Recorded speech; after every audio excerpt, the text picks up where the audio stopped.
All right, welcome in. Hanna Time. Live at JJ's Grub Shack here in East Mesa. We just watched one of the great games of week 2. There's a lot of great games today. We witnessed a lot of great comebacks today in the NFL, a lot of them. This one that the Cardinals just played, man, it definitely was the biggest comeback because the Cardinals were so dead. I mean, the narrative script that everybody was talking about all over social media, I was a part of it. At one point, I literally said they are the worst team in the NFL. And from that point on, the Cardinals proved me wrong by just making this comeback, hanging around, making mistakes, but still hanging around and capitalizing every opportunity that presented. They squeezed everything out of that jar, right? Everything out of everything to get this win.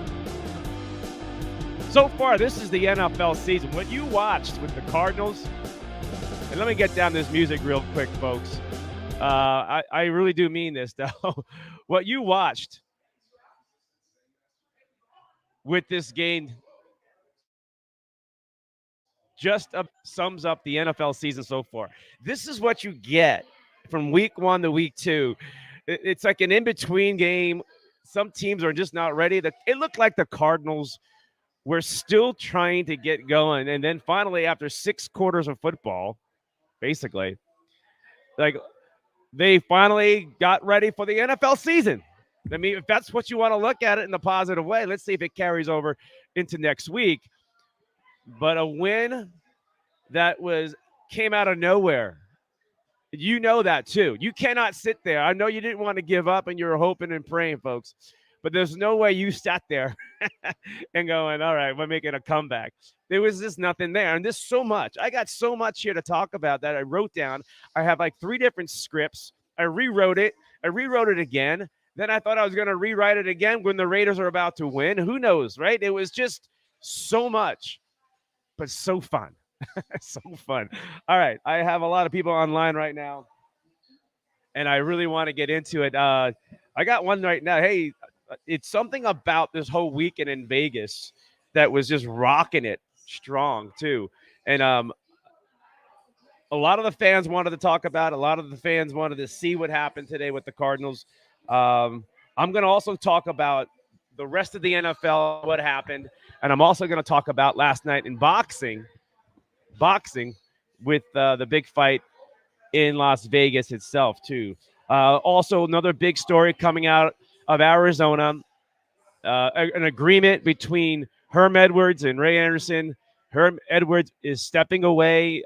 You cannot use the word fired, but you may think about it. But they both determined it was best to change the culture or change whatever it is at Arizona State. And at one point, you're sitting here watching Arizona State last night just embarrass themselves after a 21-point favorite to win. And then you're watching this Cardinal team. You're going, our teams just stink here, right, in Arizona. They must just stink. It's horrible. Thank you, Cardinals, for kind of saving the weekend a little bit, right? Saving the weekend. And, after last night's even boxing fight, too, you thought this was a grand weekend of sports, too. I got a lot of listeners coming on, a lot of listeners that want to talk, and I want to start. I got Fidel. Fidel is in there. He's a big Niner fan, but he's also a local. He's a former boxer, former great boxer. And Fidel, I'm going to pop you on now. We're going to talk a little football first because I know you love football, and your Niners look good today too. How you doing, Fidel? I'm good. How are you? All right, man. So did you watch this game that we just watched, or I know you're happy about your Niners, what you just witnessed there with Garoppolo. Yeah, I watched it and I was like, just like yourself, I was like, man, these Cardinals are horrible. And then Kyler Murray came out of nowhere, and I mean, the Cardinals need an offensive line, but oh my God, they did a great job in that second half. And Kyler Murray, man, his wheels are something else. Were you rooting for him? Were you pulling for him? Of I know you're a course, big Niner fan. yeah, I mean, I live here, so you know what I mean. But yeah, I'm a Niner fan, but yeah, I was going for them. All right, all right. So, but I know you're excited about Garoppolo, and came off the bench after an injury, and the Niners look like what everybody said before. Garoppolo should have been the starter, and I think that just we confirmed it today. Even though Trey Lance got hurt, are you happy with what happened, how it transpired with the Niners I mean, today? obviously, I'm not happy that he got hurt, because I really think he's the future of the franchise. But the present, I think, is Garoppolo. Let him finish his contract out and see what happens. And Lance is still young; it's still early for him. All right, it's incredible stuff going on today. There's so much. Um, But now I want to make sure you understand too what happened, like everybody else around the NFL too, is the Bengals are 0-2. They lost to the Cowboys. You're when you're 0-2, your percentages of making the playoffs are like 10 to 11%. And the Giants, football Giants, are 2-0. The Jets were down by 13 points with like a minute and 20 to go, and they win. They beat the Browns.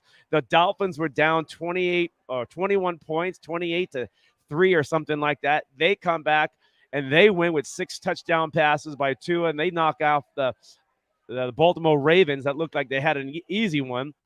Tom Brady gets and the brawling Buccaneers go down to New Orleans and find a way to wake up a little bit and get their game going, and they win. They're 2-0. The Jags, the worst team in football the last couple of years, guess what happens? They end up winning a game, beating the Colts very impressively. San Francisco, like we said, got Garoppolo in the game because of an injury to Trey Lance, and Garoppolo took that offense, and it looked like that team that was in the NFC Championship game a couple of years ago. And the Rams up big, another big lead that was squeezed away, and the Falcons had a chance to win it with the ball, and it was an interception at the end of the game that caused the Rams or helped the Rams win. And the Broncos, like you can say they escaped with the win today. The Broncos, the Houston Texans hung around. It was an ugly game. And one more big news today too around the sports before we get more into. I do want to talk about the boxing with Fidel. That's why he's on. And then we're gonna go with hardcore with the Cardinals. Is Aaron Judge of the New York Yankees hit 2 more home runs today, and he's up to 59. He's chasing Roger Maris's American League home run single season record. He's got 2 more to go with 2 weeks to go in baseball. And who knows if you want to compare him as the home run champion if he gets to that point. I got more people coming in right now. Fidel, I want your comments real quick as the Cardinal fans are starting to marinate themselves in a victory. Last night, Triple G held on, never got knocked down. It just didn't look like he was able to I thought he had Canelo a few times, but he never was able to capitalize on it. Canelo just dictated the fight for the most part. I saw G backpedaling more, and not forcing the issue until later on in the round, in the fight. What was your perspective on this fight last night between Triple G and Canelo? I just think Triple G, um, he did okay, but as an older fighter, I fought till I was 42 years old, and he's 40 years old. Um, Somebody who's undefeated is Father Time. You can't beat Father Time. And to me, yesterday, his age, you could see his age. Sometimes when the opening's there, you see the opening, but your mind and your body, your arms don't work the same. You see the opening, but you just don't let your shots go. And I think that's what happened a lot yesterday. He took a long time. He wouldn't let his hands go. I mean, but he took some good shots, and they both have done good for the sport, and they don't have to prove anything to nobody. No, he doesn't. You fought well into your career too. Later on too, so you understand how the mind and body works after a while, and it doesn't always quite there. Your mind says it's there, but your body doesn't go that way, or is it the other way around? No, that's how it goes. I mean, And then obviously, in the gym, you feel like you're doing good. I mean, as a fighter, you think you always have a chance, and you do. It was, just like these games that we saw today. You think the game was over, but then they came back. That's a fight. You're always in the fight. You know what I mean? Mm. So as a boxer, you always think you have a chance. Well, it was a big crowd in Las Vegas last night, Fidel. One more thing before I let you go. I got a lot of Cardinal fans want to jump in too. Uh, does Canelo have a chance to get that title back, or at least his next opponent? Looks like it's the big talk, the next fight for Canelo. Which one? Bivol, the rematch with the Russian guy? Yeah, No, he can't win Bivol. that fight. He's too small. Too, The guy's too big, too strong. I mean, that's why they make weight classes. I mean, Canelo. I mean, he's trying to do too much. Now he's talking about he wants to fight Usyk for the heavyweight championship. I mean, there's limits. That's why there's weight classes. right.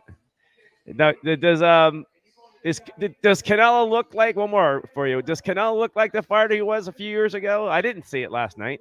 He fought a 40-year-old guy who, tagged him bunch and just, you know, I didn't. I Yeah, wasn't impressed with Canelo. That's what I gotta yeah, say. I wasn't that yeah. impressed. He didn't look impressive, and there's something that a loss does something to a fighter, like mentally. I think like this last loss, really, he thought he was unstoppable, and he thought he could just walk all over everybody, and he didn't. I think that did something to him.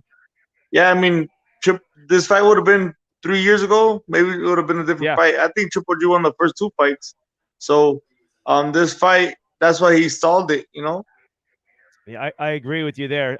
Fidel, man, thank you so much.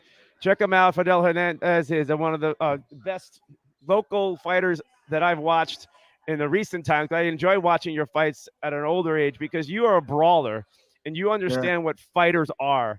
And that's why I watch you, I listen to you, and I kind of steal stuff from you because you've been in there. You've been in the battles. And now you're promoting fights, right? And you're training Yes. fighters locally. Tell me more about that before you go. So I'm a promoter now. I have had 3 events here in Glendale, Arizona.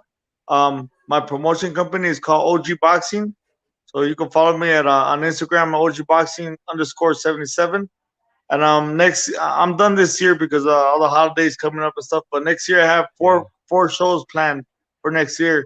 So if you follow me, you'll see some exciting local fights. Yeah, we need it. We need more boxing in Arizona, and you're keeping it going. All right, Fidel, man, Thank I you. appreciate it. We're going to roll into more Cardinal talk. Thanks for popping on. And we got a lot more football to talk about, too. So, but I'll bring you Sounds back good. I'll in. see you later, brother. You got it, Take man. care. All right. Bye. All right. All right. That was Fidel Hernandez, one of the great fighters that we've witnessed here in the local area of Arizona. Just at a young age, too. He was one of the great ones and came back later on in life to do it at an older age and still won his battles. And he understands what Triple G went through last night when the body and mind have to work together. So, all right, let's bring in more callers and listeners and viewers in here. Who we got here? We got one more coming in. Is this? Hey, it's Choo Choo. What up, How baby? you doing, man? How you Man, feeling hell of after a this game. game? Hell of a game, bro. Hell of a All right, game. you feel.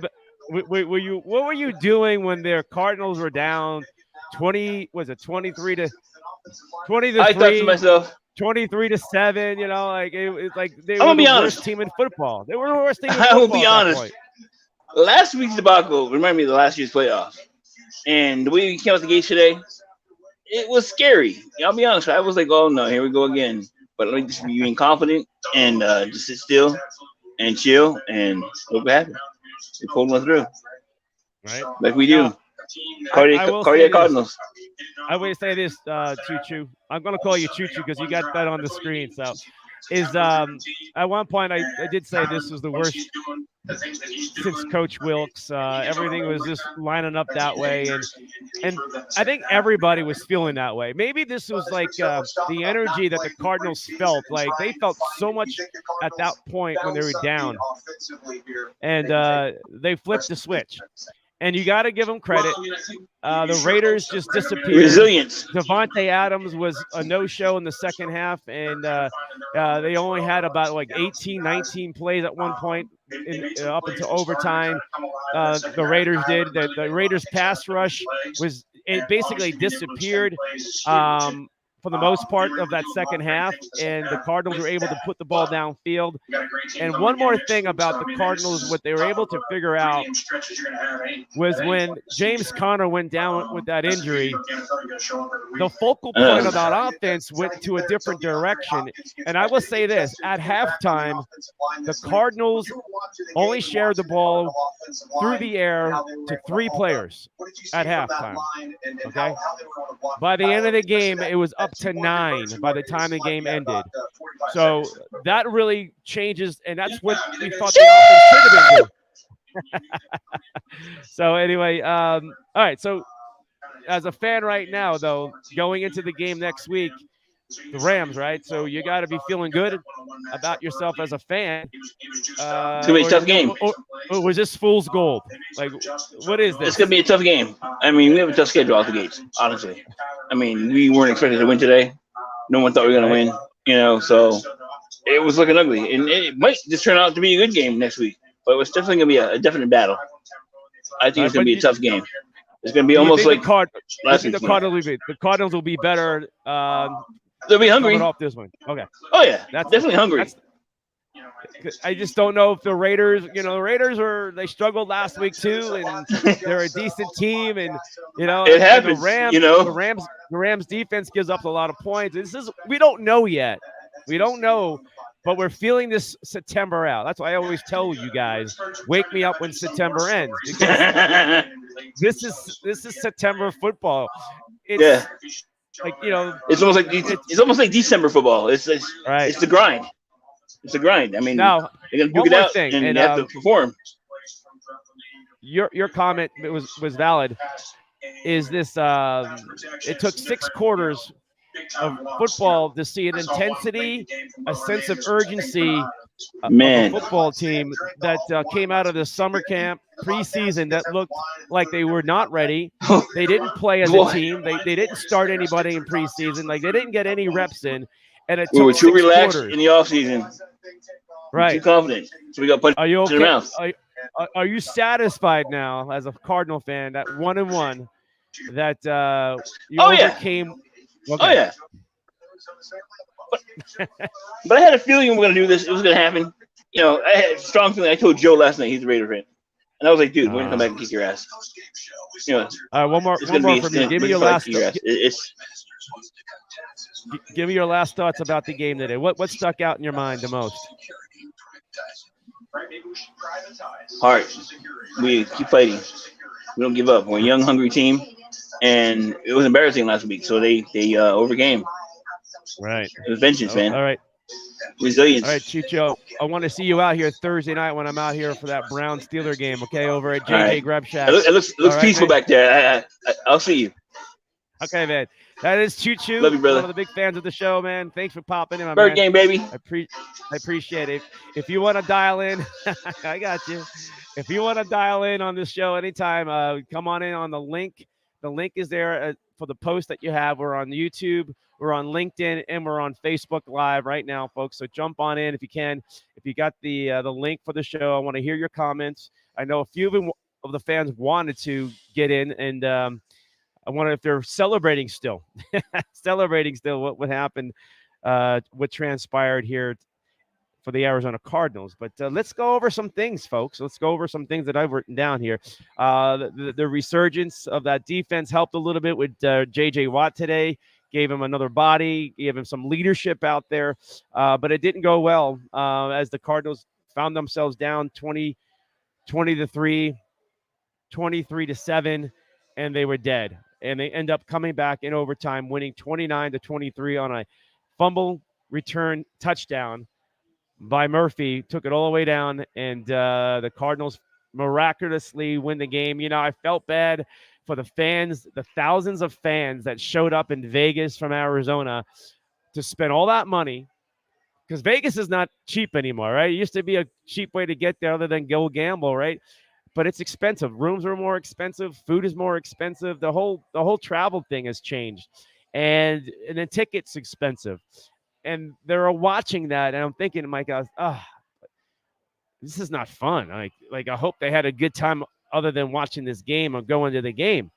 But then they got their beyond their money's worth. They're dancing in Vegas. So there's no doubt the fans that showed up there, and I'm excited for them because it's a road trip that they went to. But a lot of fans locally felt the same way. I think people turned off their TV set. We had fans here, Cardinal fans, that were just fed up, walking out because they were done watching this game, watching this team. And that's how a lot of people felt. Does this win change your perspective the rest of the way, or are you still scarred from a week ago? Are you scarred from the first half of this game, basically, right? And are you a little bit unsure? Your confidence, your insecurities, right? This is the life of a fan. It's basically comes down to. All right. Some good, the hot things about the Cardinals offense. The offensive line did a great job in the second half. You got to give the offensive line a lot of credit because they started protecting Kyler more. The Raiders did a lot of good work. Sometimes Kyler had nobody open and was scrambling, and sometimes Kyler made some decisions that were, let's just say, conservative by taking some sacks and hanging onto the ball a little longer, and maybe some throws that were interceptions and poor throws here and there, but they got away with it. Okay. But the offensive line from the running game and pass protection really stepped it up. It found its way. And there's another thing about that element that the Cardinal fans need to understand too. The Cardinals wore down that Raider team in that second half. That Raider defense was tired. It was a tired team. And that offensive line was doing its job, and it got a little bit easier. And the Raiders knew darn well they needed that ball first in overtime. They couldn't make the stops late in the game. They had every opportunity, the Raiders, to stop and end this game and go home with the victory and send the Cardinals back 0-2. But they were not there. They were tired. They were scrambling. They could not come up with a big play, even when they thought they had one. The Cardinals kept shooting themselves in the foot. They had penalties, right? They had so many different things happening on their comeback. They even had a fourth down in the end zone that was no touchdown. They came away with no points. And you thought for sure this game was done. And the team, the Cardiac Cardinals, rejuvenated themselves somehow. But you got to give credit to the offensive line itself. If you want to get in, folks, go to that link on the line right now and click on it, log in, and you can pop on the screen. I've already had a couple of listeners come in, a couple of viewers pop on. All right, more about this game too. Darrell Williams, his effect of the game was big coming in when James Conner got hurt, and this was a huge part. It changed the dynamic of the game. I got to remind you, the Cardinals had 3 players with catches by halftime, at halftime. The end of the game, they had 9. This was where the biggest problem that was last week, sharing the ball, spreading out. But when a team got desperate, things changed on offense.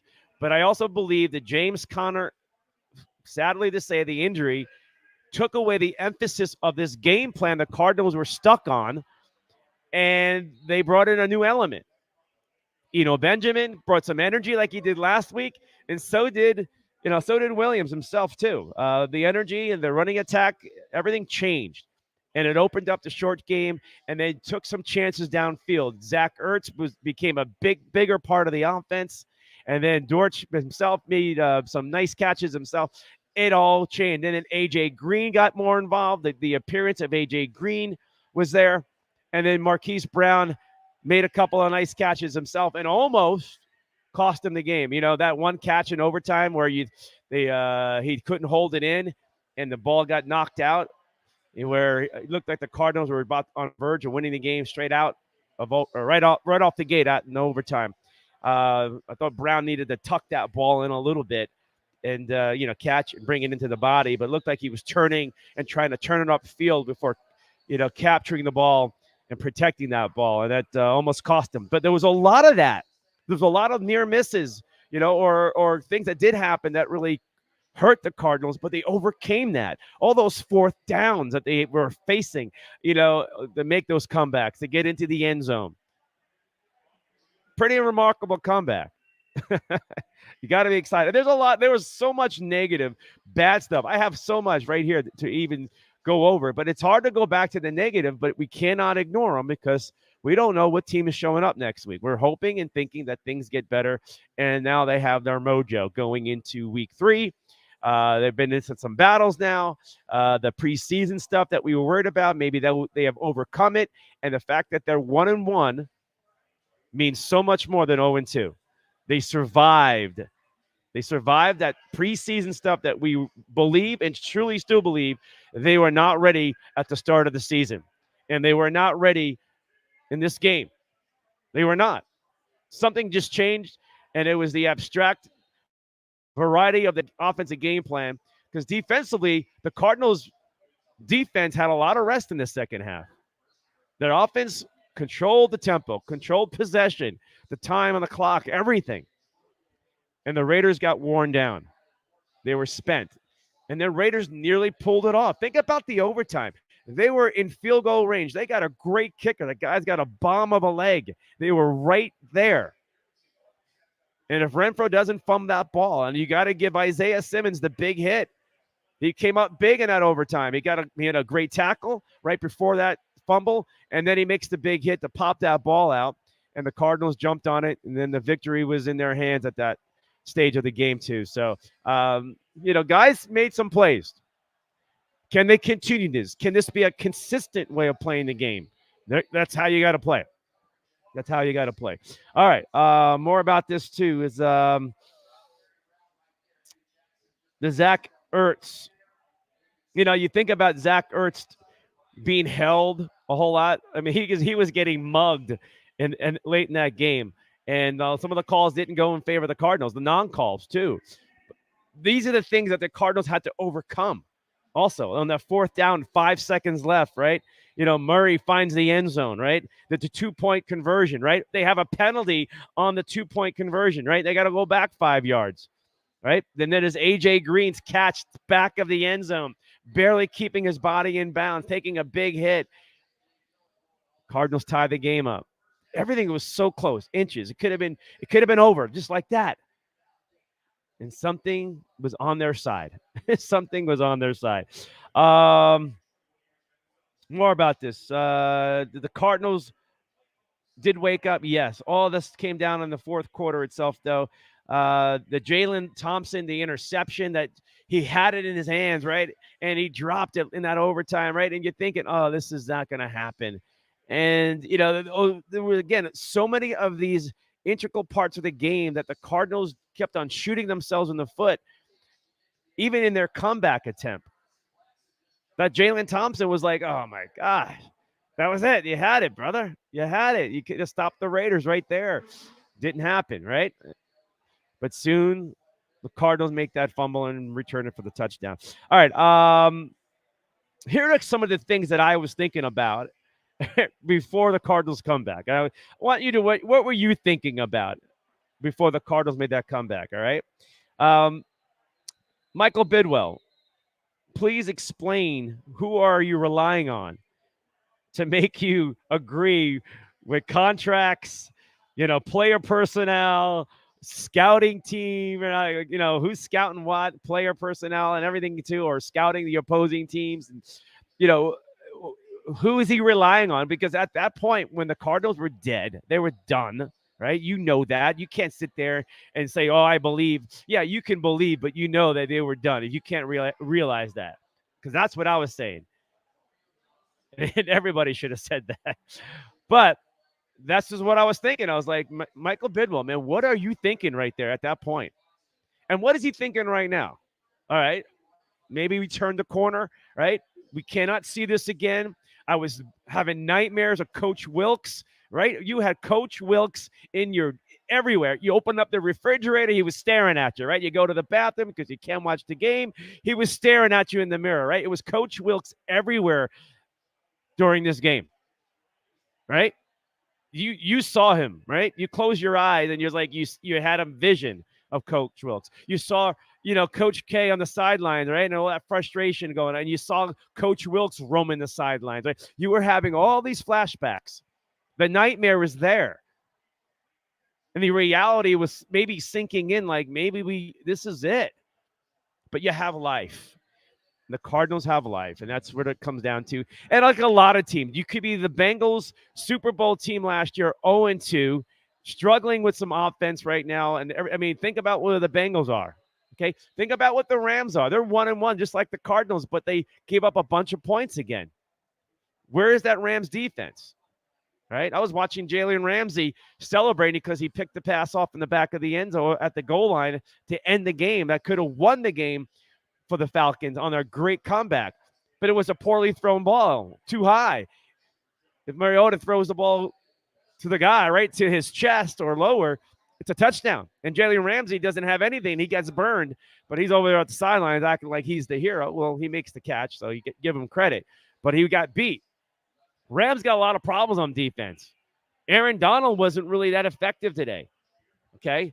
So the Cardinals go into next week, with a little mojo. They know their opponent. They know each other well. These are the two teams that went down to the wire last season and the year before, and here we are again. And now we're looking at two teams that are facing 2-1 or 1-2. It's a big deal. It's a big game, and you bring life back into that stadium next weekend, next Sunday, right? When the Cardinals have a home game, they bring life into that stadium with their fans, with hope that they have a chance. The division still within reach now. Everybody has a loss, right? They're all there. Seattle lost today, right? The Niners won. Very impressive win by the Niners today. You got to watch the Niners now. Garoppolo is back, and he looks like a player that he was at the Super Bowl that he went to and the NFC Championship game, the way he played today. And maybe the injury is their best asset for this. For the Cardinals itself, let me think about more things that I want to talk. What was upsetting me is what was worse today? I was thinking, what was worse? Watching Arizona State last night as a 21-point favorite, or was it the Arizona Cardinals? Was it the Arizona Cardinals with their debacle 6 quarters of football before they figured it all out? Okay. I know your comments are coming in. I'm going to pop it online and look for you guys right here. And I'm sure you're excited to throw it out. I do want to read them. I do want to read your comments. This is a big deal for Cardinal fans to survive. Okay. And there you are. I see you all. There's Lucy. She says, let's see, Luke. You know your stuff. Thank you for sharing all your mojo and thinking about the next game. Ron Sanchez in the house. Kyler running, making that touchdown. Speedy Murray. Yep. It took Murray's legs and everything else. I took everything. Like everything had been opened up. There was nothing left in that playbook by the end of this game, right?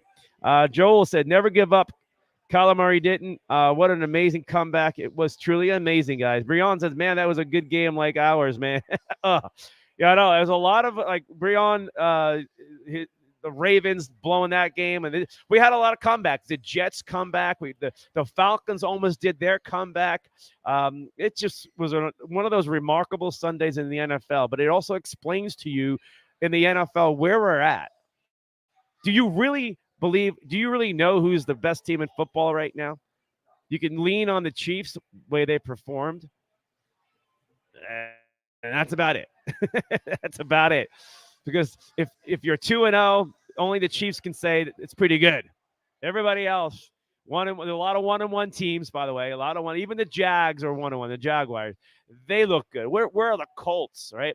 So you got to be happy to get a win. It's a big deal. Ron Sanchez says needs to play all 4 quarters, not just the second half. I agree. That's the thing we're going to watch.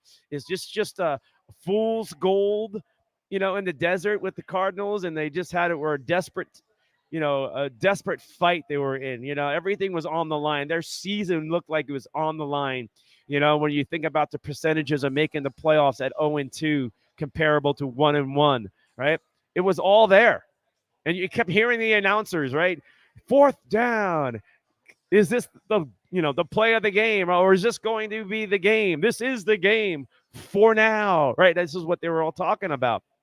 And it was every time. It was always one of those. All right, let's get more comments coming in.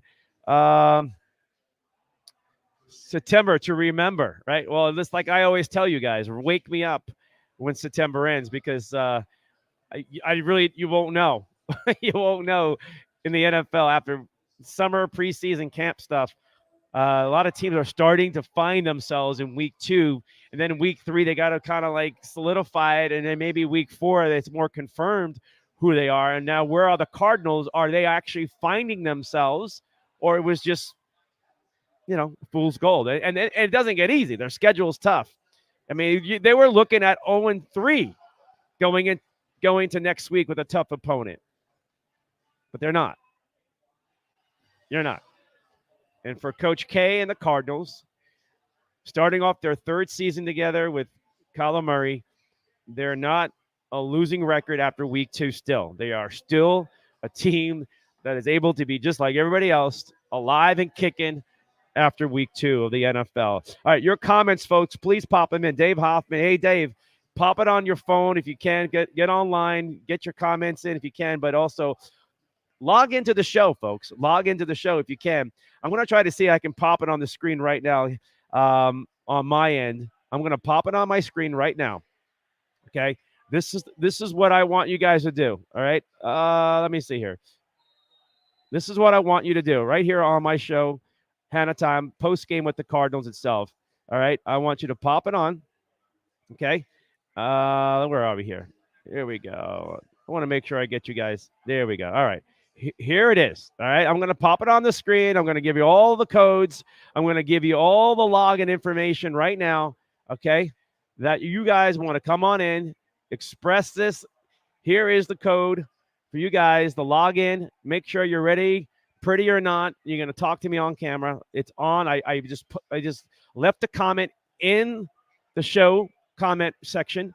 And if not, go to the post on Facebook or LinkedIn or YouTube right now, and you can find it right there too. All right. All right. Grab that. Come on in. Don't be shy. And even if it's just a happy moment too, Cardinal fans. All right. You have me thinking about the next game too, the cardiac cards. Oh, all right. I love it. I'm appreciating all the comments coming in. Let me talk more about this game. And, Murray's decision to throw on 4th and 1 to the tight end was, there was a lot of speculation if Murray was going to spread the ball around more, and it didn't happen. But early on, but then he started finding Zach Ertz more, and that was big, right? It was big. I mean, there was a lot of situations too. I'm going to read this to you one more time. Another one. First half, it was Zach Ertz. It was James Conner and Marquise Brown, the only ones with receptions at halftime. Okay. Like I said, 9 receivers ended up with the ball, catching the ball by the end of the game. It's almost like why and what. The key question is what shifted this team to get into this mode? All right. Was it just some confidence and some belief? Because that really has a lot to do. When your self-esteem and your confidence is down, you got to find the way to get out of it. And even when you had a chance to score a touchdown and you were in that red zone, you were in that 1st and goal section, you were down there 4th and goal, and you didn't convert any points out of it, and you came away with no points, and you thought for sure it was over. But your defense got the ball back. The Raiders were just really not playing well at that point. Give the Cardinals more credit. Guys started running to the ball more, right? They were getting to the ball. They were stopping the run. Do you realize the Cardinals' run defense was, again, a mess? The Raiders were trying to reestablish the run, and they were. The Raiders, they had it going again late in the game, but the Cardinals found a way to stuff it and force down third down situation. But if you think about it, they were, having a really hard time again. Even over the middle, the middle of the field was open. The same problems that you were seeing last week were here again. The same problems that you saw last season were here again. But it changed. It changed in the second half. It wasn't there anymore. All right. Couple of things that on defense was not hot and not really getting me excited was um, the pass interference call on Marco Wilson was huge for the Raiders. If Marco doesn't interfere, and he had good coverage, it was just unfortunate. Marco is always being challenged and targeted, right? So he's got a big task. But that was huge for the Raiders because it put them, they got a field goal out of it, right? So that created more of a gap between, the difference between winning and losing.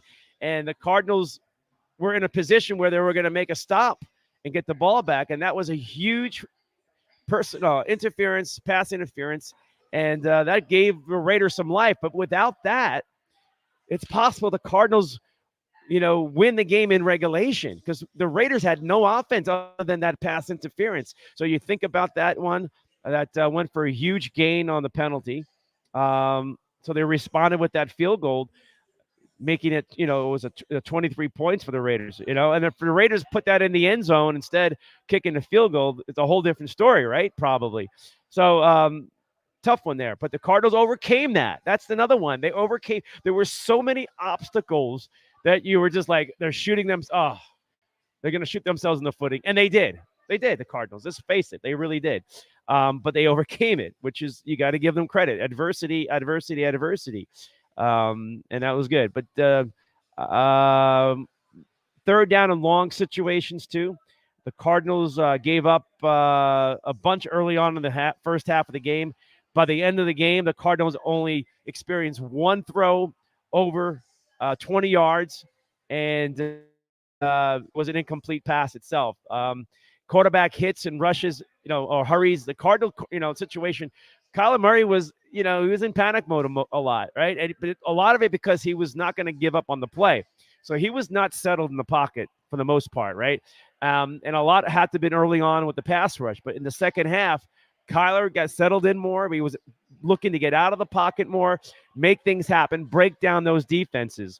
And that's what he was able to do, and use it to his strength. That was Kyler's strength. He did bust a big run, Kyler, that really got the energy going for that offense. And you can see the sidelines with the Cardinals finally feeling, for the first time really all season, which is, only week 2, but, after 6 quarters of football, they had an enthusiasm and excitement and belief for the first time. And that goes a long way. And the Raiders did not respond to it the way you thought maybe they could. And the Raiders were given opportunities to respond, and the Cardinals found a way to hold it off, or put it off, or cool it off, or do whatever they could, and they did.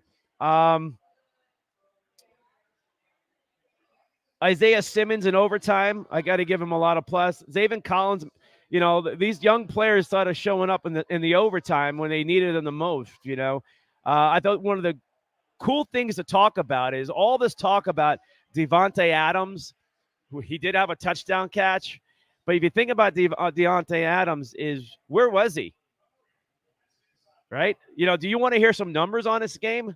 I know your comments are coming in, guys. Marcus Huey in the house. Thomas Sins, glad to see your face. Thank you, my man. Go back, go. He says, thanks, Thomas. I appreciate it.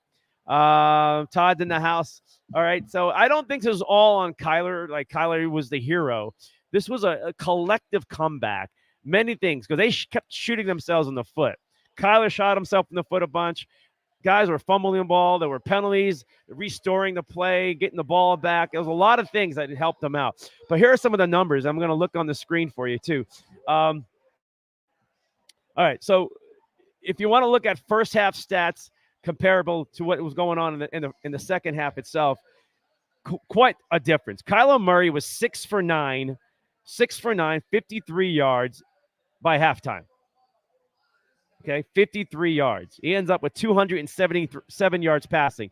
So he throws well over 200 yards in the second half. They had to for that comeback itself, right? He did throw a lame interception and almost threw another one, right? There was a couple of throws that are like, and they held your breath on it, right? Derek Carr, who got off to a great hot start, was 25 for 39 for 251 with 2 touchdown passes, but he wasn't effective in the second half. It was 2 stories, right? First half was different than the second half for both teams. The Cardinals were able to pull it off in the end itself. So, again, this sums up so far what you see in week 2 of the NFL. this weekend.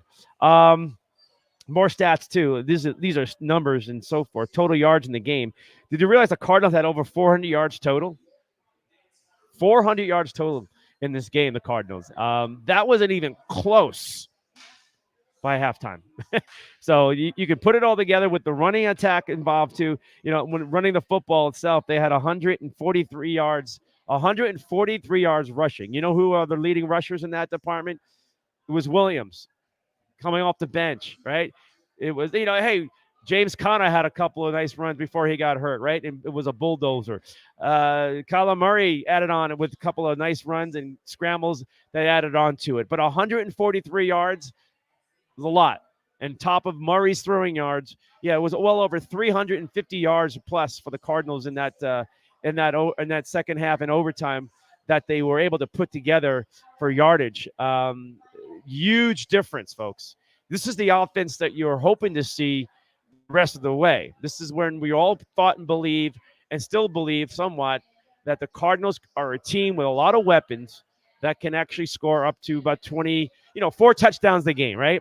Everybody's scoring in the 20s for the most part in the NFL, for the most part. And those numbers and scoring numbers are going to go up as the season gets going, as teams get better and understand who they are. It's going to get more offense. This is what you're going to see.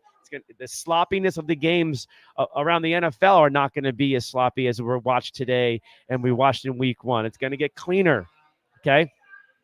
And the players are going to get better as they get further away from summer and preseason, and they're more engaged in real action, right? Preparing for each week, real games. We have 15 more regular season games to go. A long way to go to get to Arizona for the Super Bowl itself. Yeah, hope you like those numbers right there. For the Cardinals right there. Nora's in the house. I appreciate it. Todd, you don't like Kyler Murray right now, do you? Hey, again, Kyler wasn't the story of this game. This is a collective effort, folks. Kyler's legs, and he made plays to save a play, to save the game at the end, right? That's what Kyler does. And we've seen that before. But just to say, oh, Kyler won the game and say, no. I mean, Zach Ertz had a great game. He was making clutch, significant, relevant catches, right? The breakdown and then running game, their running attack. When you would see, guys like Benjamin making some effort, that motivates, that inspires you. Williams' efforts were inspiring. They were hurting people, right? It wasn't like they were going backwards. They were going forwards. When they would get tackled, they would go forward, right? So everybody on offense was getting it. AJ Green came up with some great catches. All the hate that you give AJ, but give him some love, man. He was on in the second half. He came up clutch, right?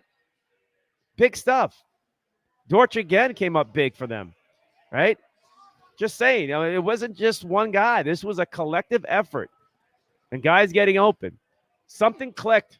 I don't know if somebody was praying really hard somewhere and it happened. I don't know, but I'm very happy for the Cardinal fans. I am. It's to go into next weekend down 0-2, and being in last place, and then facing. You can't lose and go 0-3, then you're really done, right? You would think. But you got to realize, too, there's an extra game on the schedule.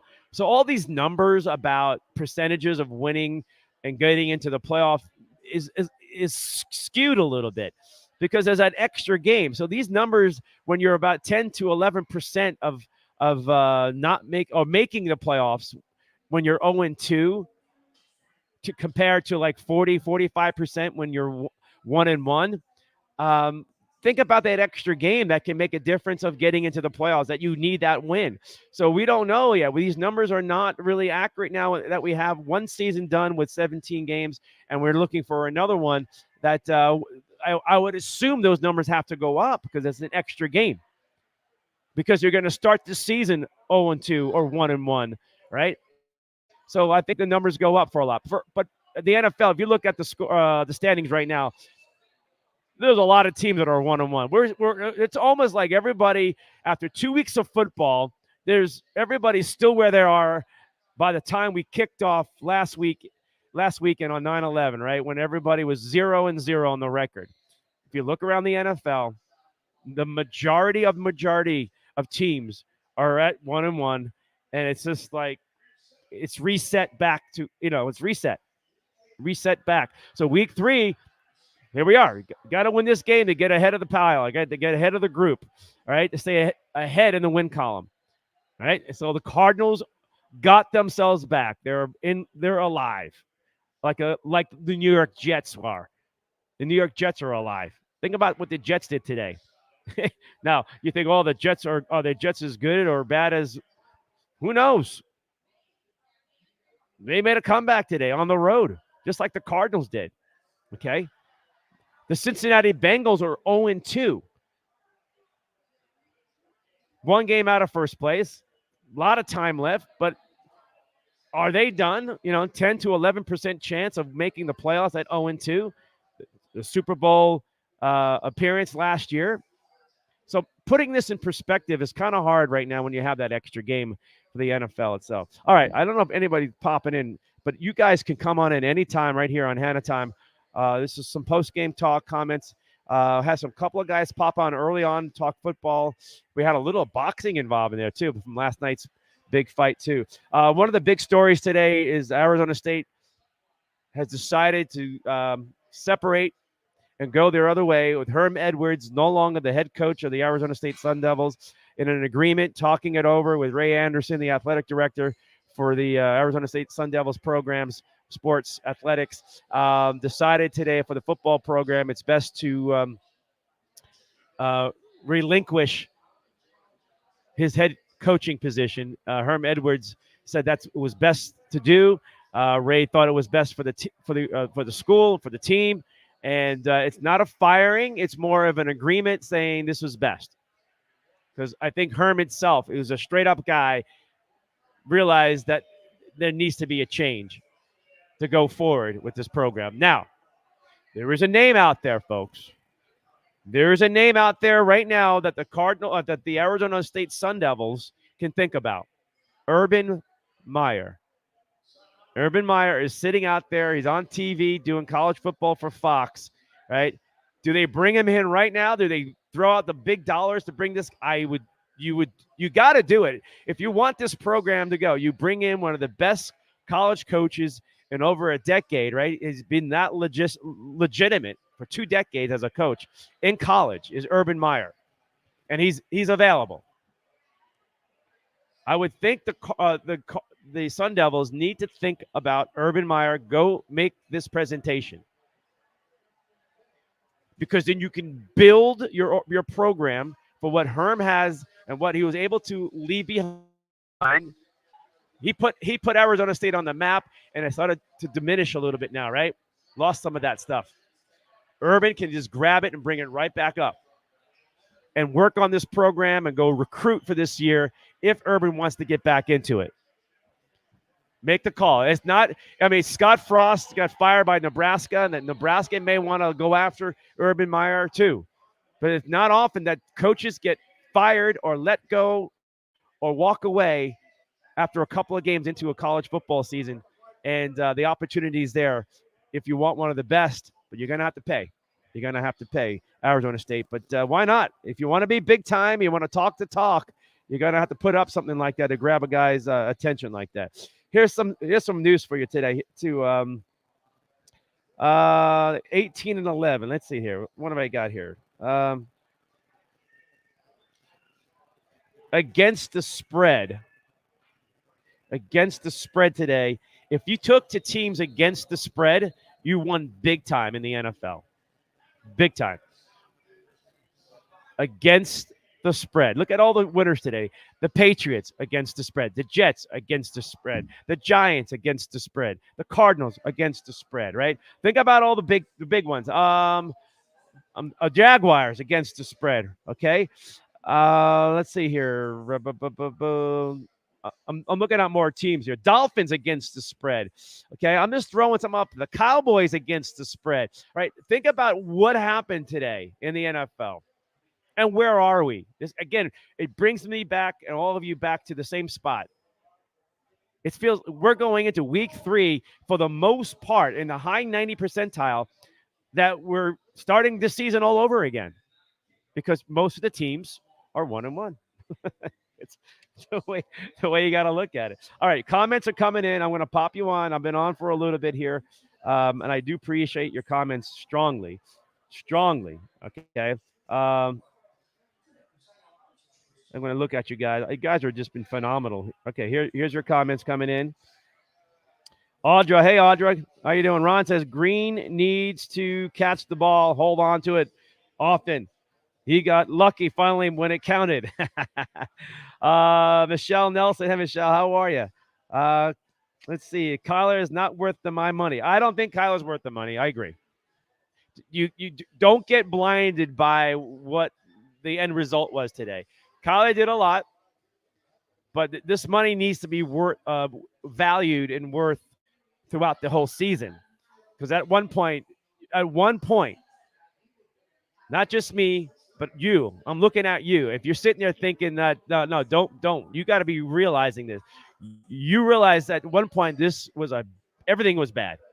The contracts, the new coach getting new contract, the GM getting his new contract, Kyler Murray getting that contract, right? You're looking at that and going, what did this team just do? Because you were looking at 0-2, and it was done, and you're like, what?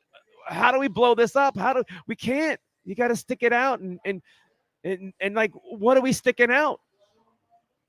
That's how you all felt. I saw Cardinal fans in here. They were just. It was not. I felt bad. It was again, Coach Wilks flashing through your brain. I told you this. You opened the refrigerator up, and there was Coach Wilks looking at you. You went to the bathroom. There was Coach Wilks, right? Right. Everywhere you went, he was looking at you. And that's what you were experiencing because it was like, we can't be here again. You could not be here again. Yeah, you were. You were. Now, for one more week, you can say, no, we're not. We're not there. All right. And now let's look at next week and see if the Cardinals are not going to be looking like a Coach Wilks team and look like a team that has a legitimate contending opportunity to make the playoffs. Okay. Right now going on, the Bears and the Packers going on live right now behind me here if you're watching the game or not. But I'll be here on Thursday night too, folks. Thursday night football. I think it's the Steelers, right? Yeah, the Steelers and the Browns itself. And I'm going to pop this on. I got to get this on here real quick. But there you go. That's what JJ. We're at JJ's Grub Shack here in East Mesa. I really hope one day you all come out here and visit me. And it's been a different season, but we still got a good group. We had a large group today. They got a special VIP room that we can make it a Cardinal bird game. The bird cage itself, and right in there, right? The bird, make your own bird's nest in there. Today it was the Broncos that took over that one, right? And they had Seattle fans in here too. They had a lot of fans in here, a lot of Cardinal fans. It was rocking in here, and it was a lot of fun. I think in a couple of weeks when they're back on the road, we'll be back here. I want all the Cardinal fans come right in here with me and watch this game on a Sunday anytime you got. I'll be here Thursday night too for all the Thursday night game. All right, more comments coming in. Cards did an awesome job. That's April. Hey, April, good job. Thomas Sims, not sure how I feel about Urban coming in. ASU, Michael Crow is too deep for Urban. Well, I think you're good point, Thomas. But you know what? If you want to play with the big boys, you got to bring in a big boy. And Herm was a big boy, but things just went squash after what happened. All the turmoil in the offseason and things. It just he couldn't overcome that. And I think through the character of Herm Edwards stepping away and talking it over, that the agreement was. You got to applaud that, folks. You have to applaud that. Audra, you're in Vegas. Look at that. Yeah. Oh, don't matter. Get on the phone. Eric Goldberg, you got to be happy. Eric Goldberg, he's a big Jet fan. But pop on in, guys. I left the link on the Facebook post Also on the LinkedIn post and also on YouTube, all live going throughout the three social medias right there. If not, right here on my comments, if you scroll through it, you're going to see my comment with the link in there right now. I'll probably pop it in again if I can. I'll pop it in again for you guys so you guys can see it. Okay. There we go. Grab this link and get on in if you can. I want to hear you. I want to see your faces. Okay. There you go. All right. Let's get more numbers here, more stats too for you guys. Okay. Team stats and things like that. Penalty wise, you realize the Cardinals had 120 yards of penalties. Again, another one of these, like, shooting yourself in the foot. Shoot, right? Cardinal fans did everything possible to lose this game and did everything possible to win this game. Think about it. Because even when they were making that comeback, they had 12 penalties, the Cardinals, for 120 yards. You don't win games like that. You don't. You're on the road. You're down, 20-3. You're down 23-7, right? And like everything was against them. So my concern is the win's a win, and maybe they can get better and move forward and overcome these things and clear things up. But I'm going to tap the brakes because they still had 120 yards in penalties, right? They still had a lot of drops. They still had some miscues. Kyler wasn't perfect, right? He had to use his legs, right? There were just so many obstacles and so many different things on defense that was not going well. And even in the overtime, it was not looking good, right? It was just a struggle and a battle. And they just survived it and had a fortunate play made by Isaiah Simmons that just popped that ball out and saved what you could say the season for the Arizona Cardinals in a way, because 0-2 is not a good start, right? You could almost feel that, 0-2. And oh, come on, Cornelius. No, the numbers show it, right? So it was so much. So what team is going into next week? I say it's going to be relatively the same team that you saw in week 2. You're going to get a little bit of that, a little bit of ugly, a little bit of sad, a little bit of hooray, a little bit of, oh my effing, you know what? We just scored a touchdown, and you're going to get excited about things. Oh no, we just had a penalty. Right? You're going to have all those 20-yard completion for a first down. Oh, holding. Number 68, right? Boom, right? Holding, number 74. False start. You're going to have these hiccups because the team is not clean. My point is the Cardinals are not a clean team going into week 3. But they found the win, and they just got to be able to get better from there and improve on it, right?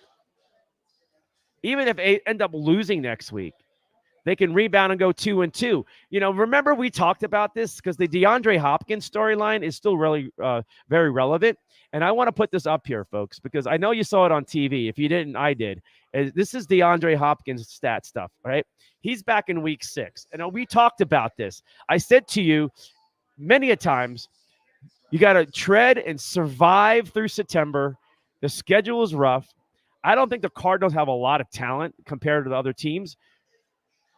They're just going to have to grow in front of our eyes, and hopefully this is the growth spurt today. But there's the numbers right there with Hopkins. Their point totals are 27, almost 27 and a half. Like I said, 4 touchdowns. I expect that to happen when he's back. When he's not on the field, it's 21. That's a whole touchdown difference, okay?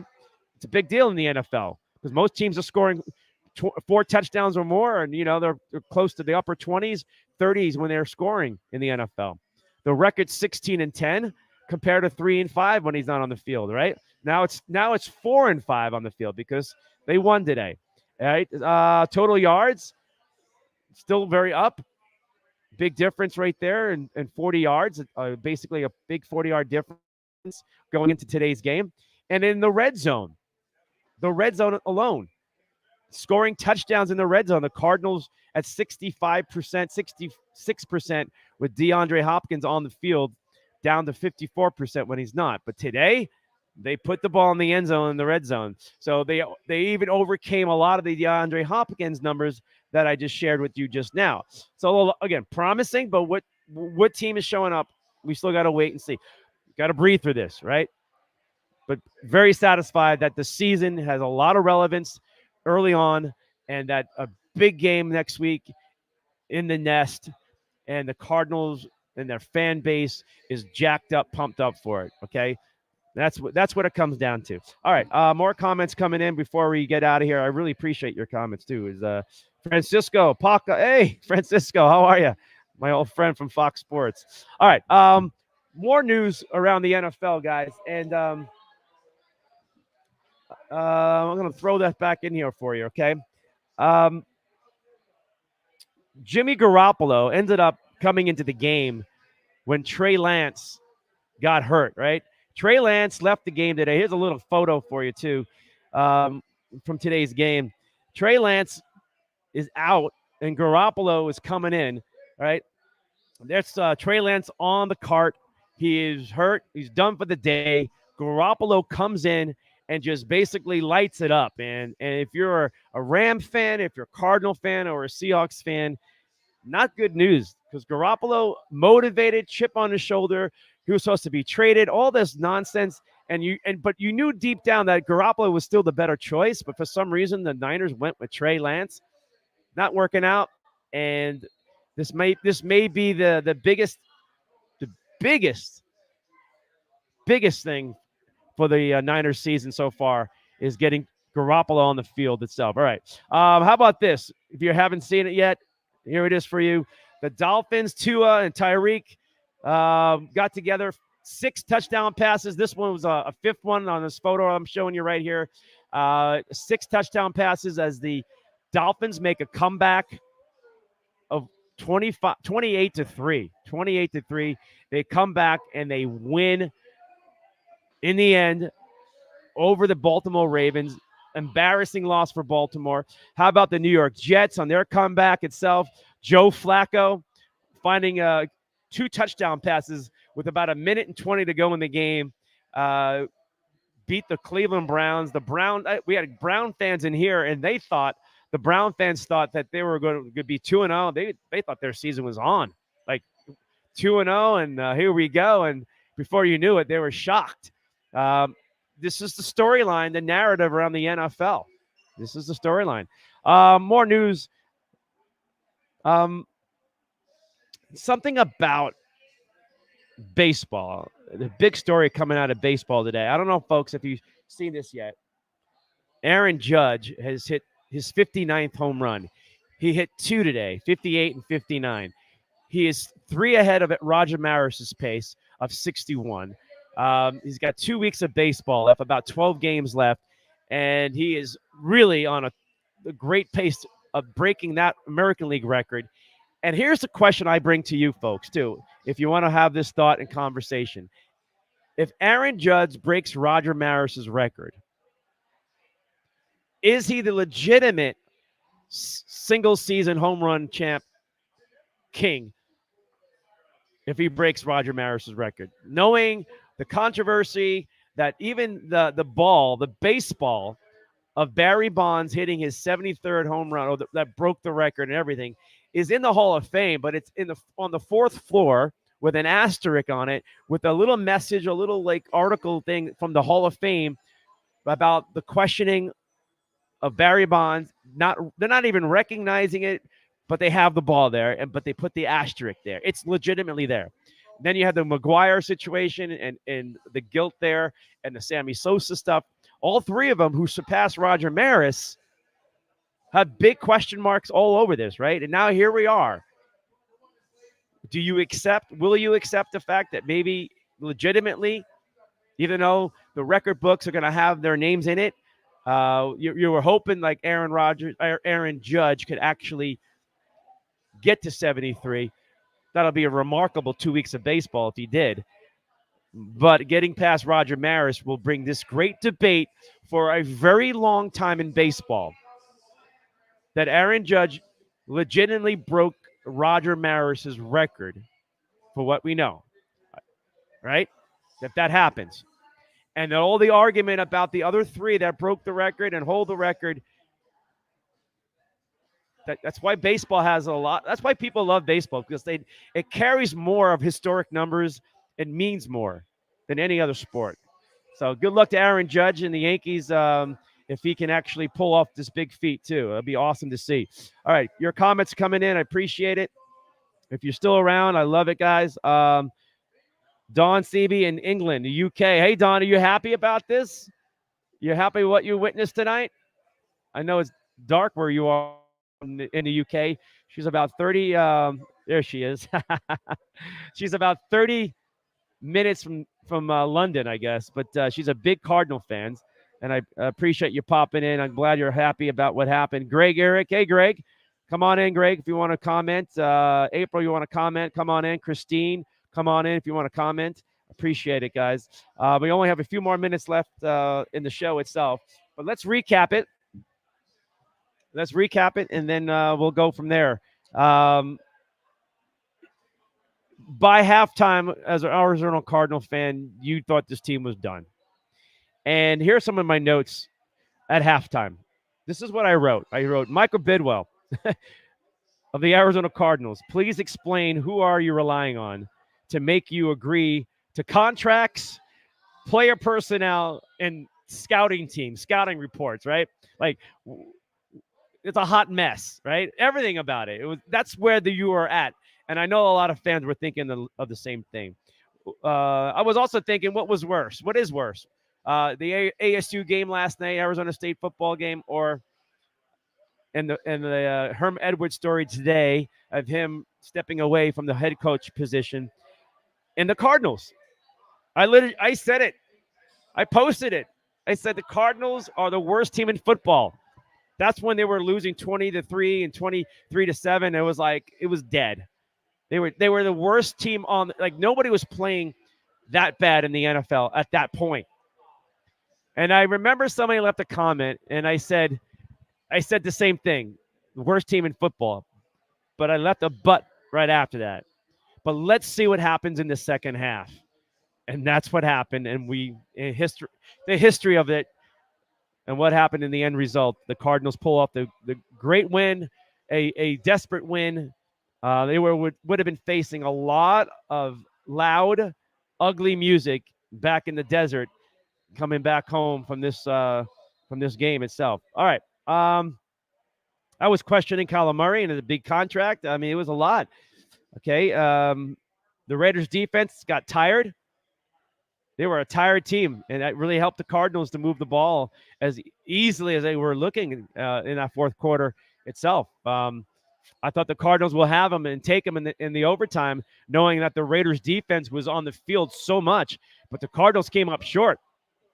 I can still see Marquise Brown.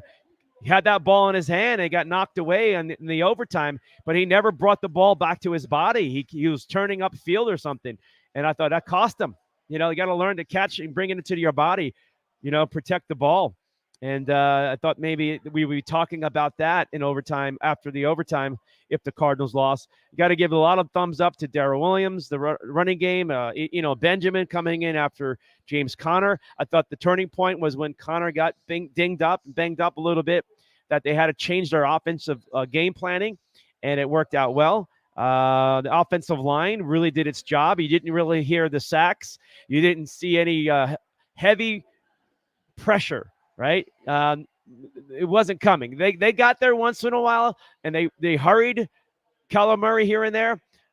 But the Cardinals' offense and offensive line was beating that defensive line of the Las Vegas Raiders. God, I got it right. They were the Los Angeles Raiders, and they were the Oakland Raiders, but the Las Vegas Raiders, right?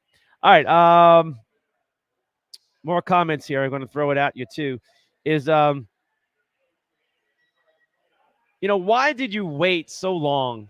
I mean, I hope the Cardinals do not go into next week getting back to a conservative, targeting like 3 or 4 guys on the field when it's obvious, like last week's loss, that the Cardinals were able to spread the ball out a lot more in the second half. And I thought this week they would do the same, get back to that, and they didn't. Only 3 players 3 players had receptions at halftime, and 9 of them ended up having catches by the end of the day. I just hope that they're game planning next week. I know you want to game plan towards your opponent, and they got a tough opponent. But take care of your business. Take care of your strengths. And the one thing that we have learned about the Cardinals, their positive so far on offense has been when they shared the ball, got everybody involved, keep that defense on their heels, right? The running game became more effective that way. You're not a straight up physical smash mouth football team. You're not.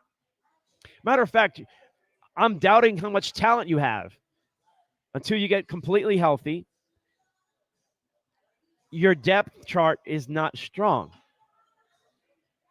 So the Cardinals are going to play on the thin ice the rest of the way. All right? And you can still be skating on that ice, but it's going to crack. You're going to fall through. You got to get back on and keep going and keep skating. The Cardinals, talent-wise, is not as impressive matchup-wise, week to week. When you're seeing these matchups, today was a pretty good matchup for them, but they were playing so poorly that I was doubting if they had any good matchups. Next week, they got a big challenge on their hands. We don't know if their matchups, are they matching up well against their opponent next week? On paper, right away, first thought, no. They don't match up well. But as the season goes and DeAndre Hopkins gets back into play after, 6 games of his suspension, the Cardinals will have more of those matchups, and it'll free up more. They just got to survive and get through. Play 500 ball if you have to. You're going to be right in the middle of it. Today's win, beyond big. It's not just like avoiding the embarrassment. It's really about your season having life and being relevant for the next couple of weeks, right? It really is, because you can go 1-2, but then rebound go 2-2, right? Or then you can go 3-2. Like you're relevant. So you're surviving a couple of weeks before we are at a different place. Okay, I'm not going to get all bent out of shape if they're 1-2 next week. The Arizona Cardinals, I won't be. The tough opponent.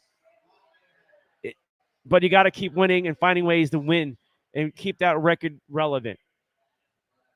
And then see what happens when D-Hop comes back. But that defensive line, the Cardinals, think about it. Their run defense was horrible today. It was horrible last week. That's not going to change. They're going to continue to run the ball right up the gut, right up the middle. The Cardinals do not have any answer on that defensive line to stop the run.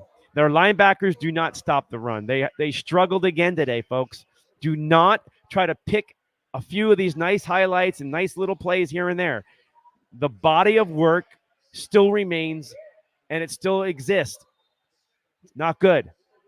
And that's going to be a problem next week. And you're going to realize it again. And you're going to start complaining again. And you're going to realize the middle of the field is going to be open. And the tight ends are going to be open. And those slants over the middle are going to be open. They just struggle with the middle of the field, the Cardinals. The run up the middle and the passing game on defense, they struggle defending over the middle. Those seams down the middle. Anything like that. Doesn't have to be 20 yards. You know, when you talk about 20-plus yards today or 20-plus attempts in the first half, the Raiders went after it 5 times, 5 attempts over 20 yards. They completed 3 of them. 3 of them. The Cardinals, they completed nothing. They had no attempts. And here's another major factor. I got to leave this with you as we're getting close to the end of the show. Another major factor why the Cardinals struggled and will struggle is that defenses are – they did it last year, folks. They did it last year, and it wasn't – people were not talking about this. They can figure out the Cardinals really easy. They keep a safety deep. Or a soft safety, meaning he's deeper, but he's floating around. It's like protecting the deep pass, the 20-plus yard pass, right? Cardinals want to take shots down the field. And a lot of their success last season when they were off to that undefeated season start It was because they were taking shots downfield and they were completing them, and teams were then deciding to take that away. And once they took that away, the Cardinals' offense wasn't the same anymore. It all went downhill from that point. And this season, it continues. So today, the Raiders had a safety deep, a soft safety. Last week, the Chiefs did the same thing. So they're forcing the Cardinals to keep everything within 20 yards, within 10 yards. And the Cardinals are trying to work with that. Kyler's trying to take his shots down. It's not there. Or he doesn't have patience enough to wait for it to work its way out. But it's not there. The Cardinals cannot take the shot downfield. Now they got one to AJ Green down the sidelines, right? AJ comes up big once in a while, but here that was later in the game when things changed. When the Cardinals changed the momentum, changed the complexion of the game. They got to be able to do that for 4 quarters. Because right now, the teams they're going to continue to eliminate anything over 20 yards, anything deep, and take away that half of the field for the Cardinals offense. And it's up to the Cardinals offense to find ways to generate some positive plays, right? And they've struggled mightily, deeply. And it shows. But once he started changing it up and sharing the ball, it keeps everybody on that defense off balance, on their heels. And then Kyler has his opportunities with his legs. I don't understand the philosophy to start the games twice, last week and this week, with that same, I call it stubborn or whatever it is, knowing that you're facing. I've noticed this. I'm assuming the Cardinals realize that they're playing deep safeties or they're taking away the deep ball. And your struggles are because you don't have enough underneath stuff. But the stuff that you're doing is not working. It's lame. And it was lame for 6 quarters until you found a way to change it up or get desperate, like a desperate fighter who's cut and knowing that the battle, he's got 6, 7 more rounds to go, and he's got to be able to survive it, and he goes all out. He leaves nothing because he's in deep trouble. He's got blood in his eye. He's down by 3 or 4 rounds. He's a desperate fighter. The Cardinals were a desperate fighter, and they found a way to get off the floor. Remember last week I talked about this too? I talked about this last Thursday night. You look for fight in a ball club, in an athlete, to win their battles. Because you're going to get hit. You're going to get knocked down. You're going to have your lumps. But you got to get back up to throw it back, to put it back in their face. And a sign of a good team or a fighting team is a team that can bounce back and fight. Today's game for the Cardinals was just that. They had many, many opportunities to fold, many penalties and many miscues. And there were so many little obstacles that were big, integral parts. Running the wrong route, right? Not carrying the ball, dropping interceptions. So much. But to overcome that, those were battles that they were punched in the face. They punched themselves. They kicked themselves. That's why I'm cautious about going forward, because they still got to clear that up. But I'm excited the fact that they've learned to fight and win a battle and win a game that way. And that's huge. That's big. All right. Ernie Salinas in the house. Chris Amato in the house. Hey, Don in the UK. I thought it was going to be the same as I did too. I thought it was going to be the same. All right, folks. We're coming down to the wire here. I'm enjoying myself. I want to watch the rest of this football game too. Yes, we're at the bottom of the hour. We got to get out of here. I do want to say thanks to my sponsors real quick. And before we do, I want to say thank you to Jeed Women's Wear itself, great attire itself. My next sponsor too, I want to throw it out there, is Dr. Reddy GI Associates. Yeah, he's your gut doctor. He gets right up in there, and your liver specialist, Maricopa County wide. Ready or not, Dr. Reddy will be right there for you. Also, the book itself, A Peaceful War, it's on Amazon. It's all about the year 2020 and the human computer chip. and how it really is taken off now. But this book was written in 2009. It's a narrative book, not like a documentary kind of thing. It's actually like a story. It's a great story about 10 senior citizens who had the chip, but they take out 9 of them, but they can't find the one. Great read. Also, Metal One, stable coin. It keeps going up. It keeps growing. Out of all the coins out there, it's one of 2 that have held and keep going up. Out of all the other coins that have been hit hard, Metal One, the Metal One Exchange stable coin. Check it out. All right. Also, Double B Lodge in Pine Top, Arizona itself. It's summer is kind of ending here, but you can still get up there and enjoy the cool temperatures that are not too cold. Up in Pine Top, 7,000 feet above stress level. If not, make your reservation for the holidays, for the Halloween, for the changing of the color of the leaves up north. Beautiful time in October. Make your reservations. Get up there. The temperatures are already in the 40s at night. You got your fire pits outdoors. You got great cabins. And then you have the holiday seasons up there and your ski season up there. Make your way up there. And plenty of outdoor life and activities if you're a sportsman or not. But check them out up there, 7,000 feet above stress level. And also my sponsor here right now, JJ Grub Shack here in East Mesa is now open.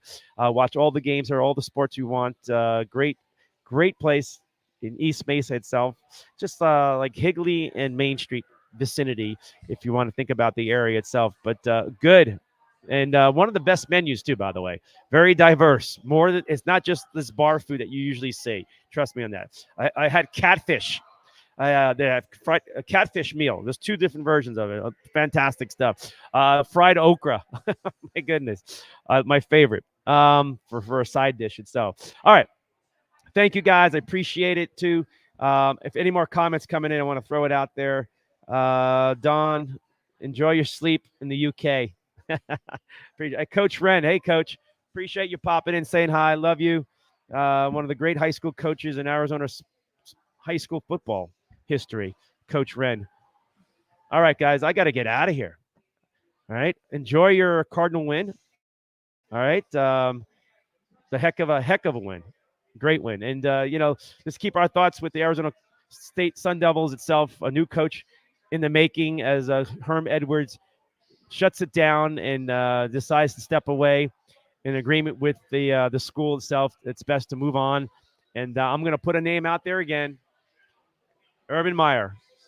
If you want to play with the big boys, go get the big boy. But I don't know if that's going to work with the whole entire but the administration of Arizona State. But Urban Meyer is a great win if they can pick him up somehow. And he's available if he wants to coach. I know Nebraska wants a coach because they're right now they have an interim coach right now in Nebraska too. So maybe Urban Meyer is good and is going to enjoy TV for now. But Cardinals seem like they want to be big time school, and they maybe this is the kind of guy they need to get. All right, guys, I appreciate it. I love you guys. Cynthia in Vegas. Hey, Cynthia, how you doing? My Italian friend, Cynthia. Vegas. All right, we're gonna get out of here, folks. I got to roll. I appreciate it. I'm gonna bring up the music on you. Hey, there's more football right now. Packers up 17-7. They got Thursday night football right here at JJ Grub Shack on Thursday night with Steelers and Browns, and then Sunday football, even college football. Come on out. Great place. Tons of good screens. Great bar. Great food. Right here, Hanna Time. Cornelius Brad Hanna on Global Sports Broadcasting Network. Thank you. And thank you for listening and watching. I appreciate it. We'll catch you Thursday night right here on Hanna Time. All right, guys. Have a good